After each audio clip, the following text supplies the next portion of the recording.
Bell from SuperTraining Gym. SuperTraining Gym, the strongest gym in the West. And I'm at one of the biggest gyms I've ever seen with the most amount of strength equipment I've ever seen.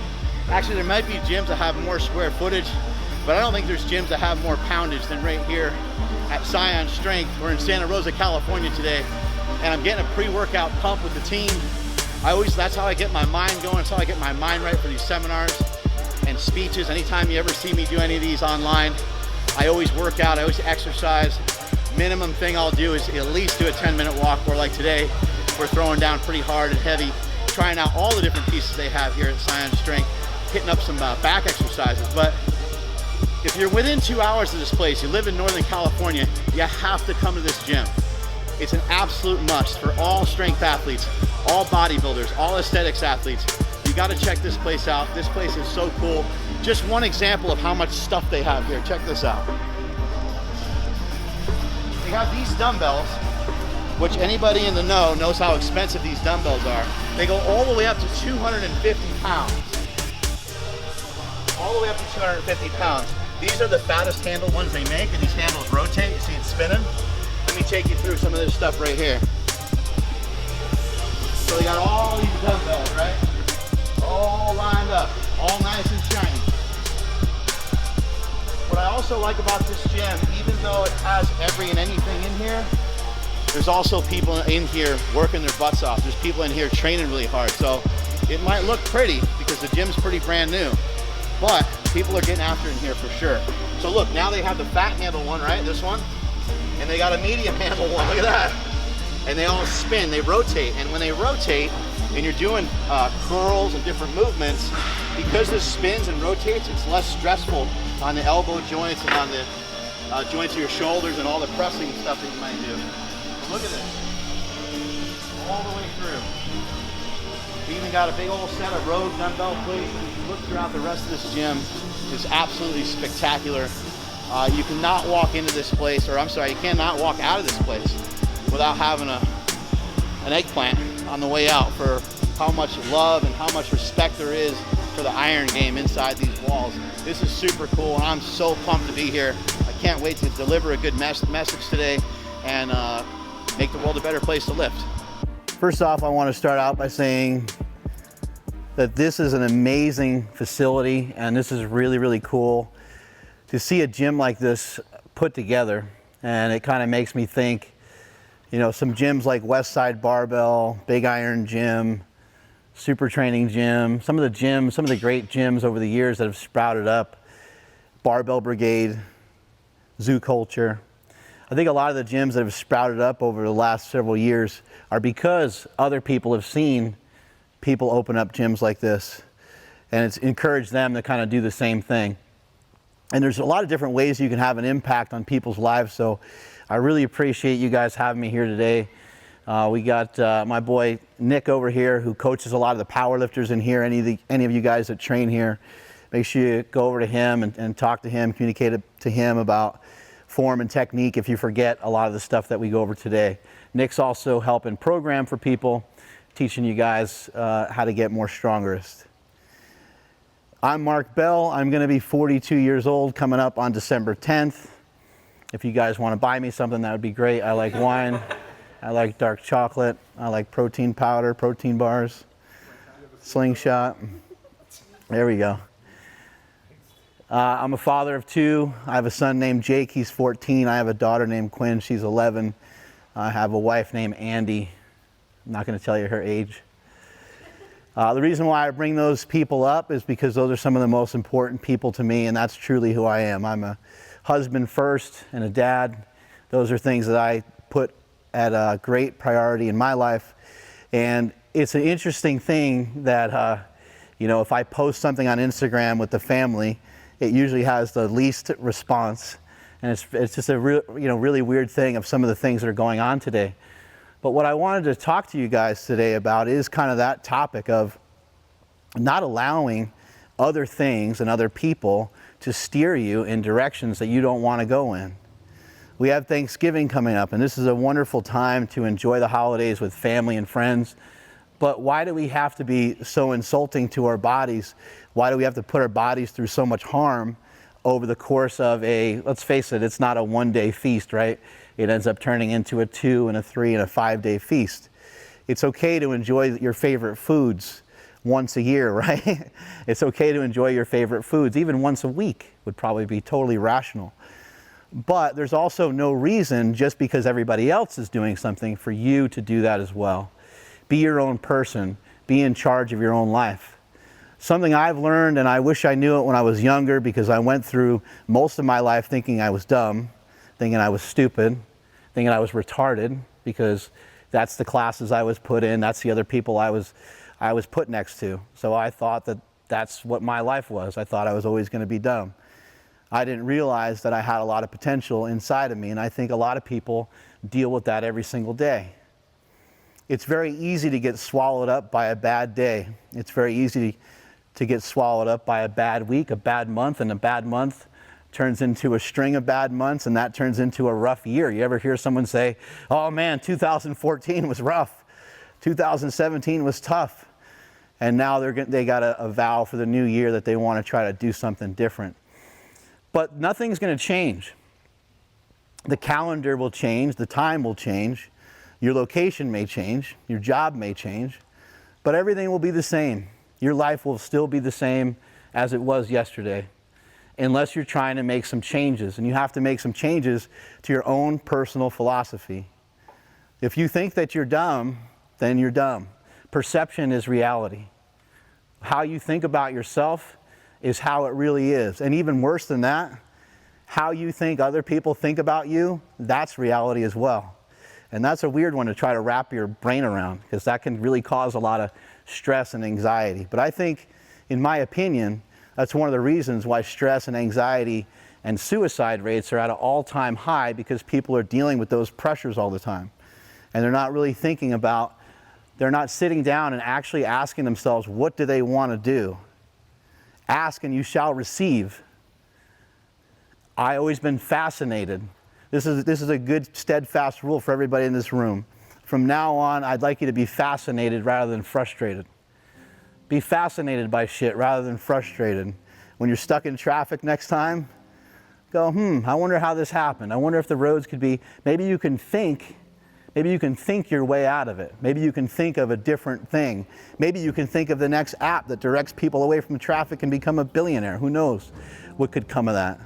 But it's a lot less stressful of a life if you can think about, stop being so frustrated with things and think about them from a totally different perspective, a totally different view.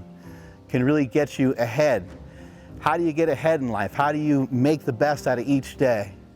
You may say, well, man, I grew up with these shitty parents, and this happened to me and that happened to me, and you can kind of play that victim role.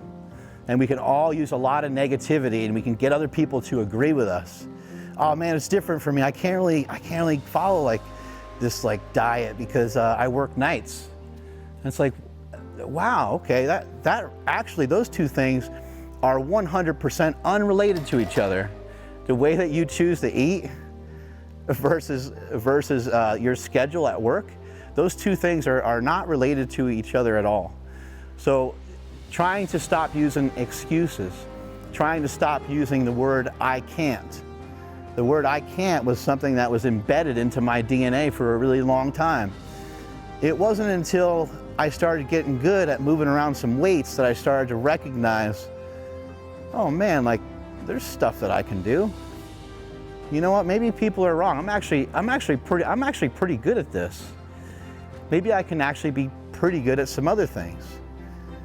Then, as I progressed over the years, I started lifting when I was about 12, and I'm about to celebrate my 30th birthday with the iron, 30 years of training. I'm really pumped about that. But as I started to go through this process, and I started to show somebody else, I started to say, hey, this is how you bench, or this is how you set up on this. And I was like, wow, not only am I not dumb, but I'm a coach. I'm like, this is amazing, this is weird.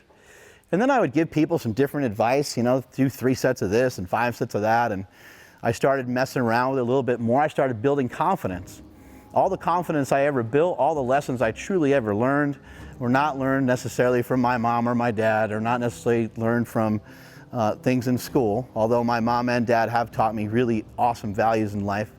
And I learned a lot of great things from them about how to have a good, strong couple and things like that, and have a good, strong relationship with my wife. But most of the things I learned were in the gym, was underneath a barbell.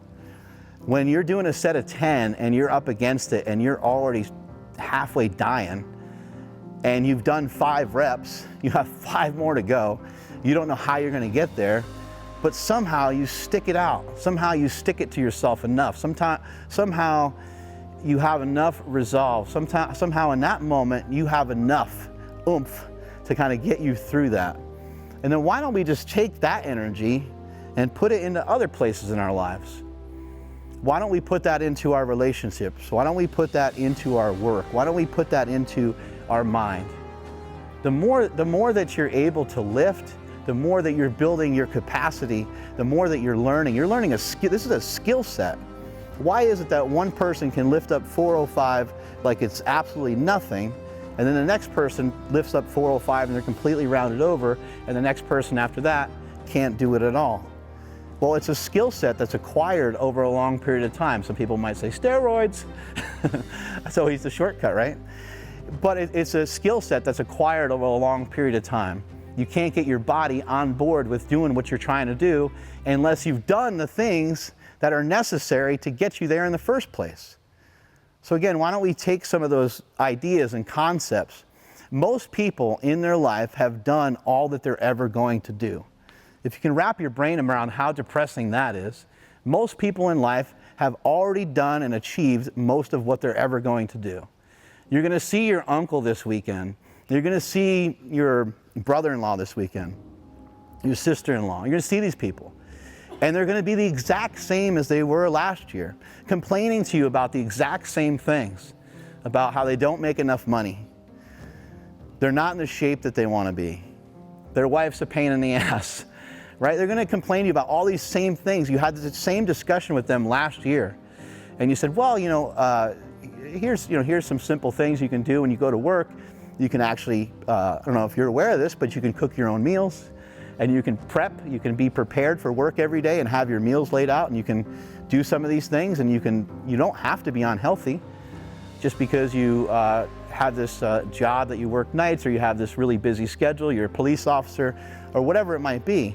There's still no excuse, there's still no I can't, there's no reason to say I can't.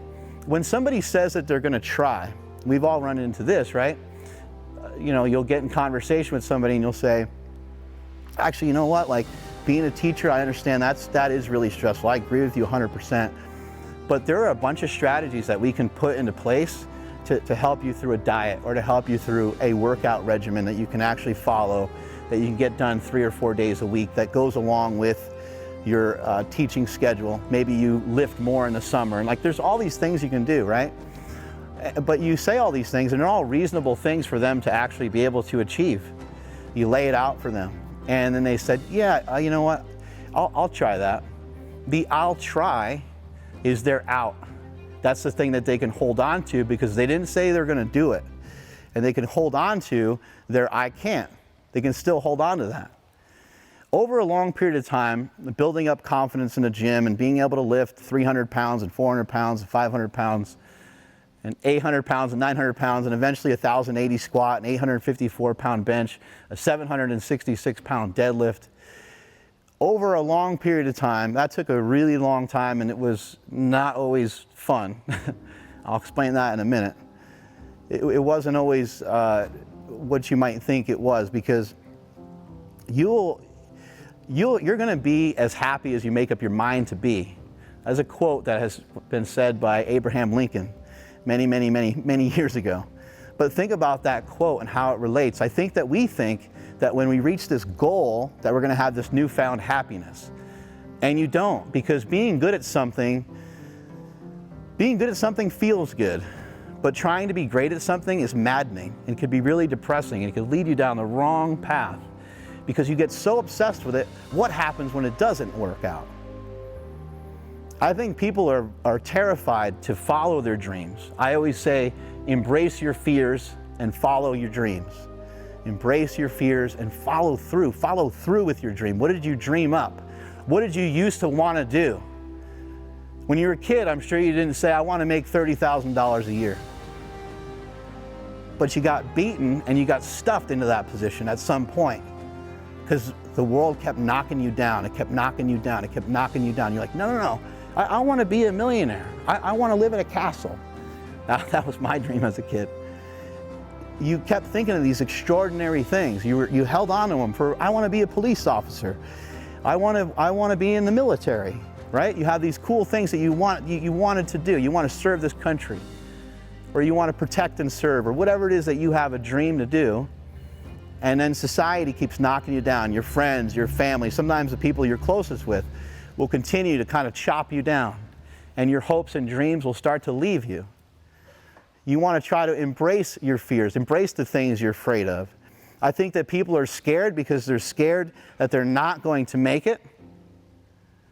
But even worse, what if they did make it? What if you do make it? What if you made something and it actually worked? Oh shit, now I'm responsible for this thing. Responsibility is the greatest pull that there is. It's the greatest pull that you'll ever deal with. And you need responsibility, you need pull. Because sometimes you need to be pulled through the day. Remember earlier I said it's easy to get swallowed up by a bad day. Well, if you have something that's pulling you through it, then you'll be just fine. If you want to weigh a certain amount of weight, if you want to lift a certain amount of weight, if these are things that you're holding on to and they're close, then these are things that you can reasonably think, how do I work towards that? I suggest for all of you, everybody in this room, this is a really good practice. This is something I do quite a bit of, and it sounds strange. But you need to sit down and occasionally interview yourself. We're always so worried about how other people feel or how other people are doing or how you're going to make someone feel in response to something that you didn't even do yet. How many of you done that before? Oh, I don't want to do that because that's going to upset her. You know, I don't want to tell her how I really feel because then, you know, then we'll fight. Well, a fight can probably be maybe the best. Fighting is good, right? When we say that, you ever heard someone say, oh, he's a real fighter? That's a positive thing, right? Getting into a fight is actually a positive thing because it meant that you worked through something. When you say that you're going to work out, think about the word work out. You're going to work something out. You're going to work something out. You're going to go make something happen. Things have to be, you have to make things happen. Things don't just happen. The slingshot didn't just happen. I didn't just tear my pec a bunch of times and like magically come up with the slingshot. There's a lot of things that went on in between all that, and I had to actually figure out, how the hell do I make this? These things, they're sitting right here. Wagon wheels. These suckers, made by Rogue Fitness. Now, I don't know how to weld, so I didn't physically make those, but I was trying to explain my idea and concept to them for a really long time. They didn't understand what I was talking about. How many of you had hopes and dreams that other people don't understand? I was trying to explain it to them, like, no, it's just, you know, it's going to be for like deadlifts, like we have blocks in the gym, and they keep breaking, and it's just a nightmare. They move around and slide around while we're lifting. It's a big pain in the ass. We're like, we don't think there's a market for it. So finally, I know that Rogue Fitness is, Nick, can you grab me a 45-pound plate? I know that Rogue Fitness is very big into big, kind of rugged-looking stuff. Look at the size of these racks. This rack does not have to be built like this, right? So go ahead and put that and line that up next to this. Just put it like that, yeah. So I actually had this made. I had this welded locally by my father-in-law's company. He has a welding shop, and I had it welded and made. And then I took a picture of just this, just like this, with my plate next to their plate. I said, you need to make this. When they saw that, they were like, oh, okay. And then they finally made it because they realized how big and badass and cool this looked. But they couldn't see anything until I physically showed it to them. You guys have to possess the ability to see stuff that's not there yet.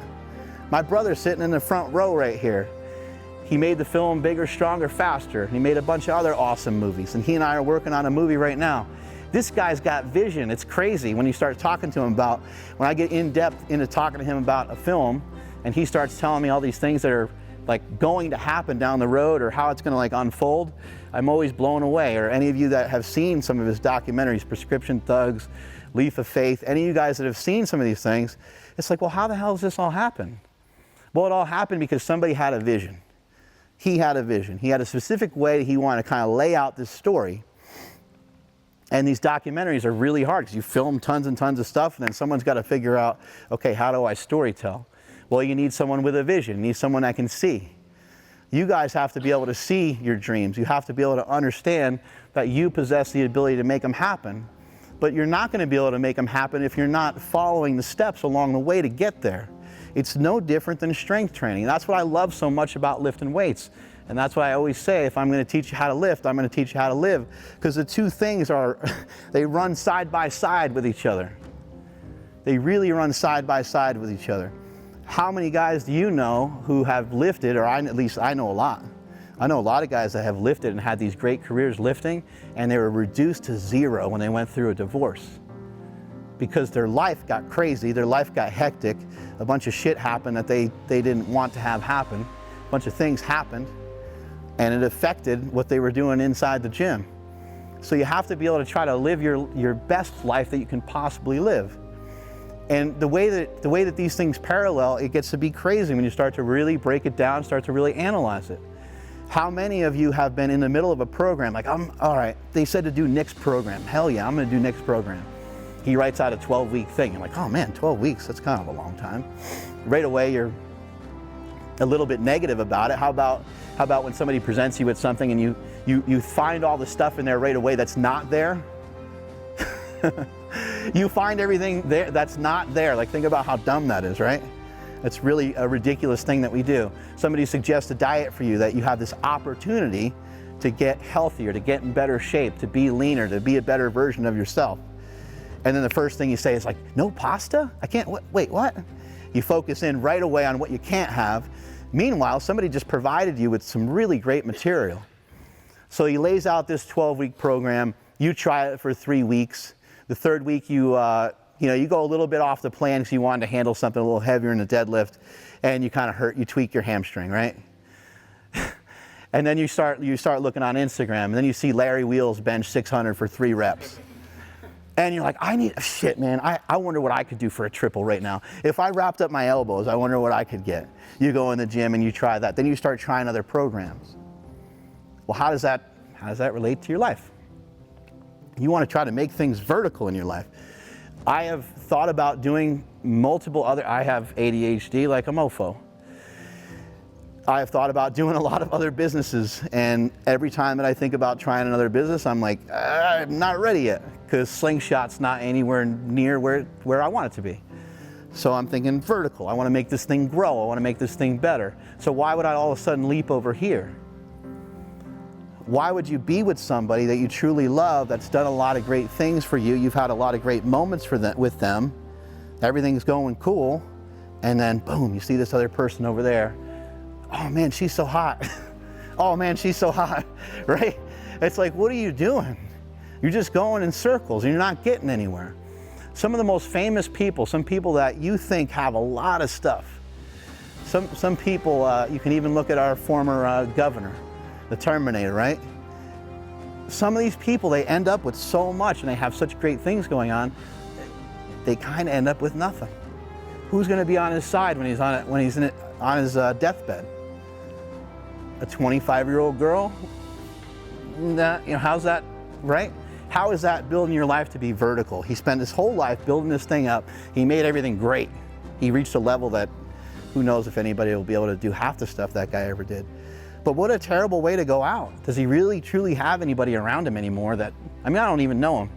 I met him one time, and I'd love to meet him again, and after this he'll probably hate me. But these are things that you need to think about. How does that relate to here? It relates to here, as I just said. You keep trying these different programs. This new thing comes along, it seems sexy, it seems great. You want to do it. Like, 5 sets of 5. 5 sets of 5 been around forever. Or tempo training, or negatives, or isometrics. There's so many things to do, so many things to try. Well, what happens when you try all of them all the time? Nothing, right? You don't get anywhere. So one thing that's really difficult to do is to try to block out all the noise. You need to put on your noise canceling headphones and try to block out all the noise of the day. Block out all the distractions. I think it's important that you sit down and have a conversation with yourself about what's reasonable. What are my goals? What do I want? I wanted to be strong and I wanted to be rich.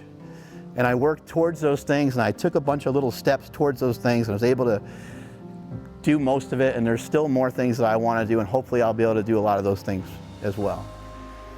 What do you want to do? And then take what you want to do and start to analyze that versus what you're actually doing.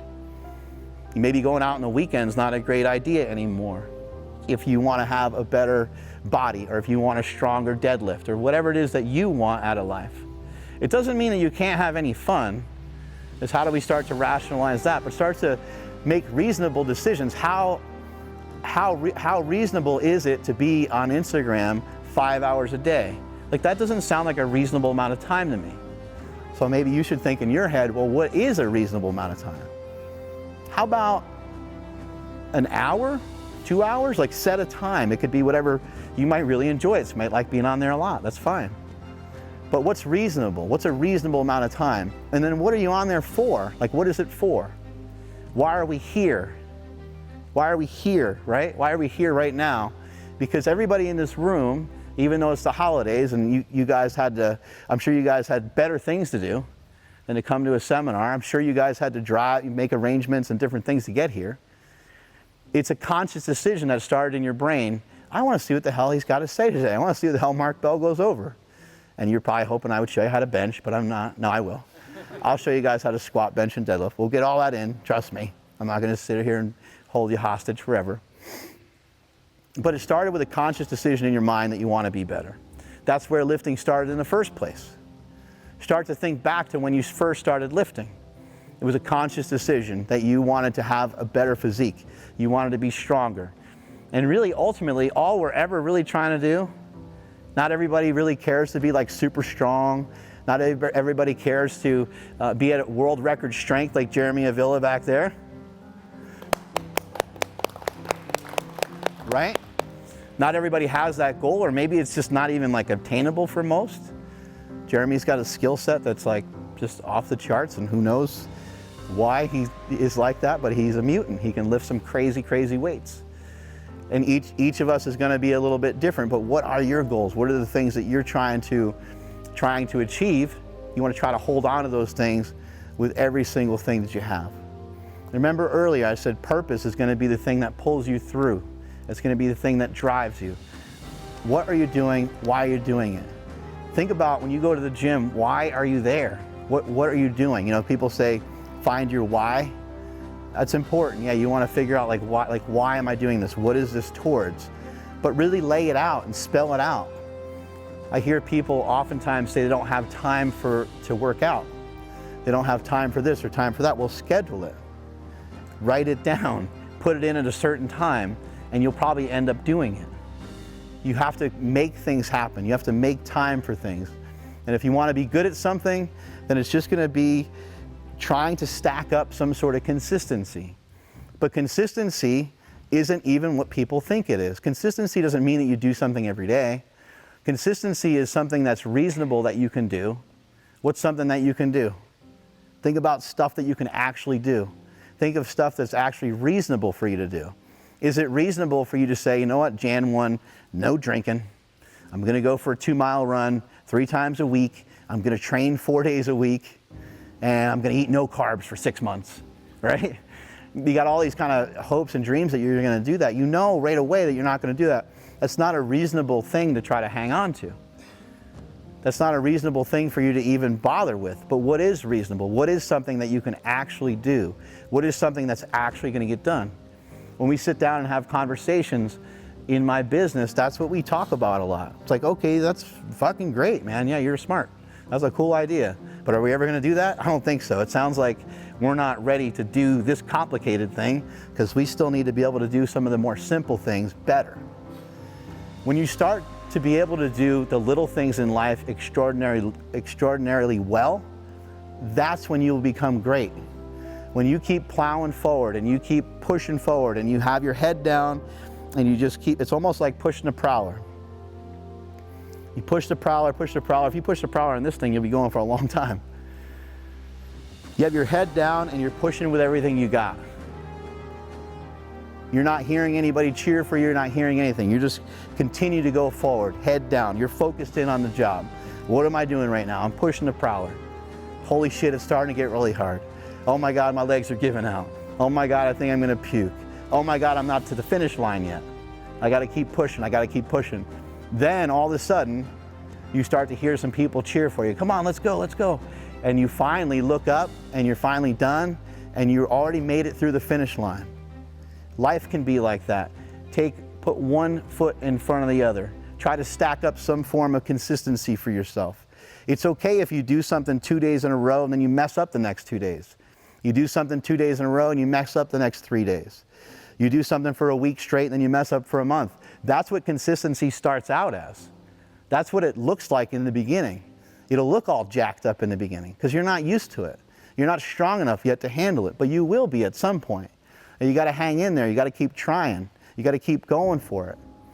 I hear so many people come to me and like, I tried that diet and they're still the same weight they were before. And I'm like, you just have to continue to keep trying. Stack up one day at a time. How do you stack up one day at a time? You guys may have seen me talk about this or do this demonstration before, but there's these corners in the day that you have to really make sure that you don't cut. Each and every day you get faced with these different situations. The odd thing to me that I'm starting to learn now as I've become more mature and just become older, I start to think about how ridiculous some of these things are that come up that end up being difficult for people because they're really not that hard at all. They're actually very simple. If you break down even the hardest job into smaller parts, they're all very easy. And so break up your day into smaller things. Think about the little victories that you can get here and there. Think about isolated victories. You want to try to, in basketball, back in the day when Michael Jordan was on fire, or nowadays you might see Stephen Curry do it. A lot of times they'll clear out the court. The guy's dribbling the ball and he's like, you know what, screw everybody else. I'm going one-on-one with this son of a bitch that's right in front of me and I'm gonna give him all I got. And this is what's gonna decide the game. Me, I'm gonna decide. Isolate these little individual battles that you have every day. Try to get an isolated victory. Clear the court out. Go one-on-one with these different things that happen each and every day. Take that last shot. If you can kind of think of each day as having these corners and having these turning points in it, then I think that it'd be a lot easier for you to succeed. So every day we come up upon these things that are in our way, right? And we have the option of what we're going to do. We have the ability to choose what we're going to do. We got the ability to choose what we're going to eat, where we're going to go. We're not a bear, we're not an elk, we're not a deer. They don't have a whole lot of choices. They just have to be what they are. As human beings, we got a lot of choices. We can go to Chick-fil-A, we can go to In-N-Out Burger, we can eat the meal that we prepared the night before. We can be prepared for every day and always be out in front, or we can not be prepared and pretend that we don't know what's happening. How many times have you done that before? You wake up the next day and you have no plan. You have absolutely no plan of how the day's gonna go. Well, how are you gonna fit into the day if you didn't plan it out? You should never start a day that you didn't already finish. Remember, I talked about having a vision. You should already see what's gonna happen. When I was in the frame of mind of lifting those big weights, those weights already happened every single time. The 1,000-pound squats, 800-pound benches. It was the only way that shit was gonna happen. There was no other way for me to be able to do that stuff. If my mind wasn't wrapped around exactly what I needed to do, it was not gonna be possible. So for 4 or 5 days before I ever did any of those lifts, I had to really, really, truly think about it and plan it out. All the way to the point of like, what time is this gonna happen? Okay, this is gonna happen at 10. Okay, I need 2 meals in me. This needs to happen at this time. I'm gonna get to the gym at this time, have my coffee at this time. I'm gonna poop at this time. All these things are gonna have to happen at these certain times. Otherwise, I ain't got a chance of doing what I'm gonna be able to do. So each day has these corners, and I see a lot of people, a lot of us cut corners. Why do we cut corners? We cut corners because we get tired, we get fatigued, and we forget about our goals. And we're like, I'll do it tomorrow. I'll work on it. It's good to have dreams and stuff, but That whole thing's gonna take a long time anyway, so today, it's not a really big deal. You have your first obstacle of the day, you have your first corner of the day, and you wake up, you're doing okay, you start out the day well, you get your coffee, everything's going, and boom, you nail it. You made it past that corner. Next thing comes up, it's lunchtime, but oh my God, I didn't prepare any food, so I don't know where I'm gonna go for lunch. Maybe I'll go with so-and-so and we'll just go to Chipotle. You go to Chipotle and you had intentions of trying to be pretty healthy there, but you ate the chips. Boom, corner number one cut, right? It's starting to get to be dinner time. You didn't have any of this planned out. You didn't think about any of this the day before, and you could have very easily done it because you know where you are every day. You basically know where, I know some people are like, oh, my job's hectic. That's the voice, right? My job's hectic. You basically know where you are. Like, don't be an idiot about it. You basically know where you're gonna be every single day. You have some idea of when you're gonna wake up. And if you don't, then you start to get into a routine. If you ain't got nothing to do, you start planning stuff. Start writing stuff down. Like, make time for you. If you don't have much of a schedule, make yourself a schedule. The next thing comes up and it's, now it's dinner time and you're starving.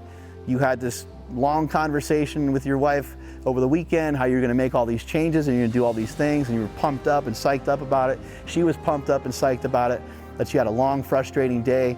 Your boss was on you the whole day and things are not going your way, you're stressed out, and all you can think about is just going home and demolishing all the food that you have in your house. Your wife calls you, you're on your way home, she says, hey, let's go out to eat. So you go out to eat and you just eat whatever the hell gets in your way. Boom, another corner cut. So now we're starting to get to the point in the day where we can decide what's going to happen tomorrow right now. Or we can be fatigued because we were fatigued during these other spots. We didn't prep the day before that. Remember this, cowards always talk about what they'll never do. You don't want to be that person. You don't want to always be talking about this next thing that you're going to do and never have it happen. That's cowardly. That's not very brave. That's not very bold. You want to be brave. You want to be bold. You want to be strong. So instead of letting the day kick your ass and start to end up going in circles and start to cut this last corner, you have a decision to make. You can either pivot and be able to move forward from here and get yourself out of this circle, or you can say, you know what, I'm tired, so tomorrow's Wednesday and it's not, whatever, I'll figure tomorrow out when I wake up. And you didn't prep any food, you didn't think about your workout, you didn't think about when you were gonna work out, you didn't think about any of these things. You didn't plan out anything. And aside from fitness, just planning out your day just in terms of you trying to be successful in whatever it is that you want to do.